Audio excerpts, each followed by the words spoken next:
What's an article? What's an article?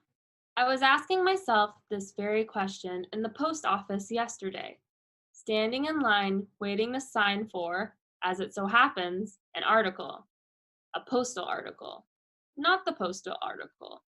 Now, before we get ahead of ourselves, an article in English is a word that precedes a noun and simply indicates specificity. This sounds quite complicated, and to be honest, it's quite complicated to say without spraying everyone within 15 feet, but the concept's quite simple. The definite article in English is the word the and indicates a specific thing or type. For example, the train is an hour late. By contrast, the indefinite article in English is any of the words a, an, or some, and the indefinite article indicates a non-specific thing. For example, would you please pass me an apple? We always precede a word with a if it doesn't start with a vowel sound. For example, take a hike. I'm spending a weekend at Bernie's. Or there's a knight in shining armor. Similarly, we precede words with the indefinite article an if they do start with a vowel sound. For example, an ostrich, an enormous mess, or an occupational health and safety policy. Height is correlated with a lot of things. Up to a certain height, taller people make more money than the vertically challenged, and the taller presidential candidate almost always wins. Now a study finds that your height as an adult has a profound effect on your perception of your health. Short people judge their health to be worse than average or tall people judge theirs. The research was published in the journal Clinical Endocrinology. Data for the study came from the 2003 Health Survey for England. More than 14,000 participants filled out questionnaires and had their heights measured. The study only looked at how good the subject thought his or her health was, not their actual health.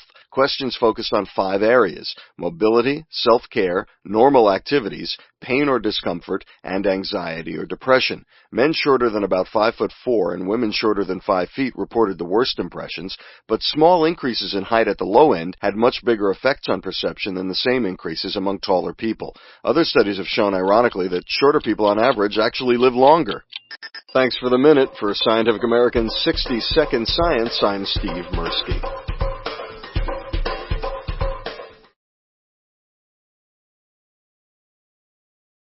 Our skin tells us about our surroundings by detecting temperature, pressure, and other external conditions. If a pot handle is too hot to touch, we can feel this heat before burning our hand. Robots may someday have this protection too. A team of researchers at the University of California, Berkeley, has developed a large area sensor network integrated into a thin plastic film that acts like an electronic skin. They demonstrated the concept with an e-skin sample about the size of a postage stamp that lights up in the specific places it's touched. The work is in the journal Nature Materials. The harder the e-skin gets pressed, the brighter the light. The researchers envisioned that flesh and blood users could have an e-skin smart bandage that monitors wounds. A large sheet of the material covering the wall of a room could even operate like a display screen, and a robot with such a surface could more effectively interact with its environment. Of course, we don't want our robots to be too sensitive. Then they might balk at cleaning up nuclear waste or spending years at a time alone on Mars. I've still got the greatest enthusiasm and confidence in the mission. Thanks for the minute. For Scientific American's 60-Second Tech, I'm Larry Greenmeyer.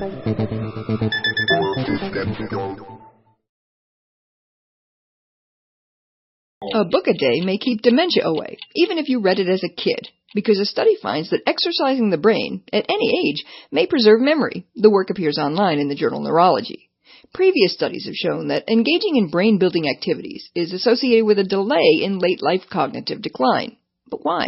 Does flexing the old gray matter somehow buffer against age-related intellectual impairment, or is cognitive loss simply a consequence of the aging brain's physical decline?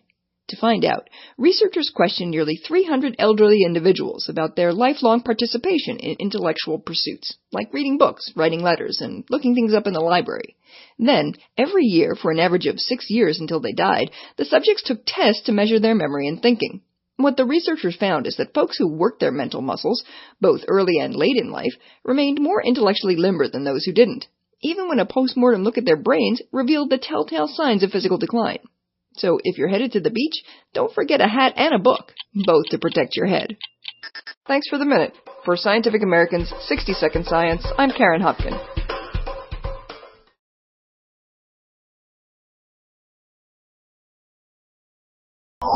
The mayor of New York famously tried to ban supersized sodas. But instead of legislating a drink's volume, maybe we should change its name, because a new study shows that the words we use to describe portion size affect how much we actually consume. The findings are in the journal Health Economics. As portion sizes at many restaurants grow larger, so do our waistlines. Of course, no one says we have to finish that 3/4-pound burger or chug an entire big gulp, but what determines when we lay down the fork and push away from the table? To find out, researchers led by Brian Wansink of the Cornell Food and Brand Lab served up some spaghetti. Some volunteers received a portion labeled regular.